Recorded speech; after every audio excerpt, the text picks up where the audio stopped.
My name is KristiFurner, and I am in the class Accounting 6500 Accounting Ethics Seminar taught by Dr. Christensen at Southern Utah University.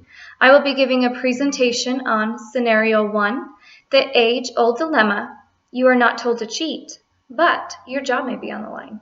This comes from the textbook Understanding Accounting Ethics, 2nd edition, by Mark Sheffers and Michael Pakaluk. This comes from Chapter 5, Acquiring Good Ethical Judgment. In this presentation, I will be discussing the situation of the age-old dilemma. You are told not to cheat, but your job may be on the line. The questions that are asked and how answers are found. I will then discuss the author's suggested solution. I will also be discussing the real case that this scenario references. First off, the situation. The situation is there is a new accountant in AccuSuccess. Her name is Suzanne Stryker. AccuSuccess is conducting an audit at Easy Company. Suzanne has been assigned to check 60 different loan files with 5 different criteria and draw a conclusion of the risk assessment of the collectability of each loan.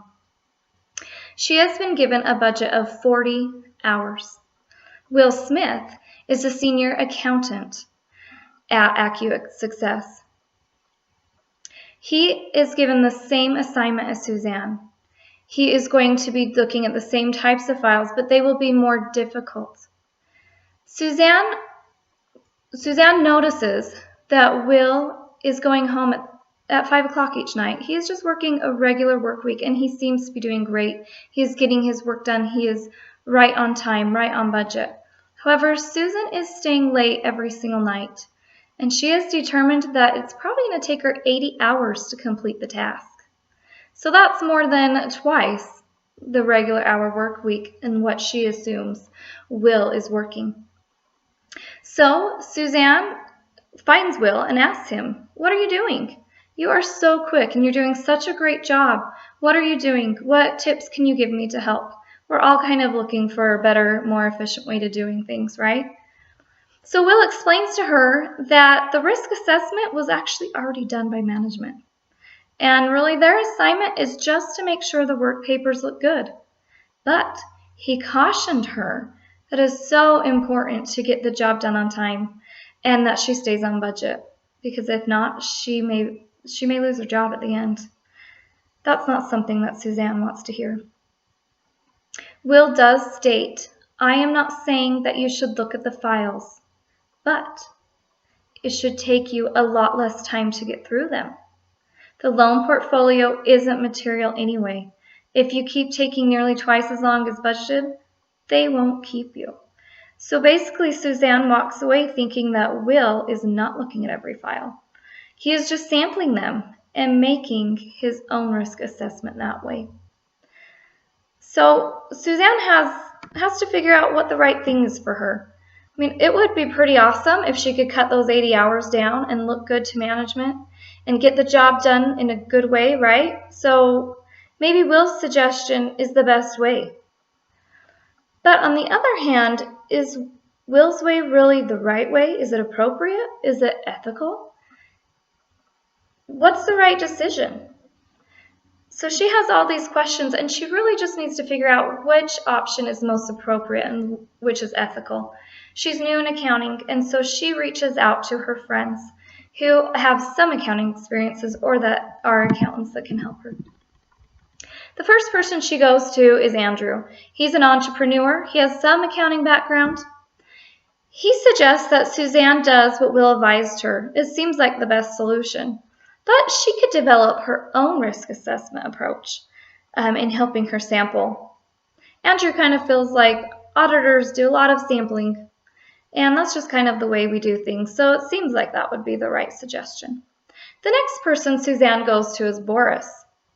She's an accounting student. Boris does not agree with Andrew. She suggests that Suzanne does the assignment as directed by the audit managers. But she says, "Don't bill for all 40 hours. You are so worried about losing your job. Just bill 40 hours. Do the 80 hours, do whatever it takes to get it done, but only bill the 40 hours. She also suggests that Suzanne doesn't mention anything about her conversation with Will, because after all, Suzanne really doesn't know what Will's doing. For all she knows, maybe he's doing the same thing as her, he's just more efficient. So it's just best not to say anything. The next person she goes to is Kathy. She's an accountant at another firm. She talks to her, and Kathy suggests that Suzanne does the assignment as directed, but she really should bill the client the full 80 hours. Bill the client whatever it takes to get the work done. That is the best thing to do. If management questions, well, maybe they'll ask Suzanne about it, or maybe they'll realize that they didn't give Suzanne a big enough budget, or maybe even they'll look at Will and Suzanne's hours. Maybe they'll question if Will did the job correctly and why there was such a big variance. The last person that she goes to is her friend Drew. He's also an accountant, and he suggests that Suzanne does the assignment as directed, but to stop after she hits those 40 hours. Don't go over 40 hours, he says, before you stop and talk to audit management. Ask them what they want you to do, tell them your situation, and then move forward that way. But he does caution Suzanne not to say anything about Will. Really, Will is her superior. You don't want to get in trouble, or you don't want him to be mad at you. So there's a lot of things for Suzanne to think about, and a lot of different ways that her friends suggest really looking at the situation and how to handle it. What would you guys do? What is the best solution? Are any of them unethical? Would an audit manager be okay with one but maybe not the other? So what is the best solution? So the author gives the following resolutions and reasoning for the scenario. He says that the only unacceptable suggestion is Andrew's. And the reason why it is unacceptable is because it's not appropriate to sample the loan files. The audit should be conducted as directed by the audit managers. The only acceptable way for Suzanne to move forward is to follow her three friends' advice about completing the assignment as directed completely. The author does not recommend that Suzanne follows Drew's suggestion of stopping at 40 hours, because that may look bad. But she really just needs to finish the job to her full capability, and the billing really doesn't matter. She can determine whether she wants to bill the 40 hours or the full amount of hours that she works, even if it is 80 hours. The author then goes on to explain that it is inappropriate and even unethical for staff accountants to decide to make their own risk assessments and just to sample the data without authorization from audit managers. Instructions and procedures in audits must always be followed extremely carefully so that the items audited reflect the most accurate data, so that audit managers can determine if financial statements are truly accurate. The auditor suggests that Suzanne should not inform audit management concerning how Will is performing the audit unless Suzanne has evidence that Will's procedures affect the accuracy of the audit. If that is the case, Suzanne has an ethical responsibility to report it. So what do you think? What would have you done? So this was actually a real case. The scenario is just kind of a summary of it. The staff accountant in the case took Andrew's suggestion. She followed Will's advice, basically, and she didn't go through all the audit files. She took a sample.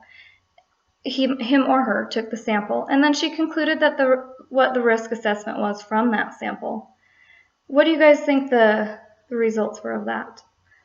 So what ended up happening is the company ended up going through litigation, and all of the loan files were reviewed by a forensic accountant. And it was found that there were deficiencies in those loan files that the staff accountant should have reviewed and caught.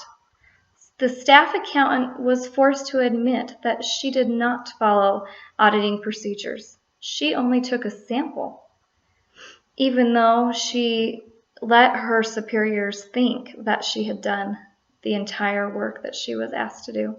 Because the staff accountant did not do her assignment properly, the credibility of the entire audit was lost. And that was all on that staff accountant. How would it feel at the end of the day to be that staff accountant that ruined that entire audit? Was it really worth going taking the shortcut and working only 40 hours instead of 80 and getting it really done. So in conclusion, in this presentation, I discussed the age-old dilemma. You are not told to cheat, but your job may be on the line. I discussed the situation of the age-old dilemma, the questions and possible answers, the author's suggested solutions, and then I discussed the real-life case and the scenario that it was taken from. In conclusion, it is important that all accountants follow every step as outlined in an audit. It only takes one person to make an audit lose credibility. Don't let it be you. Make sure you are always being ethical in all of your decisions.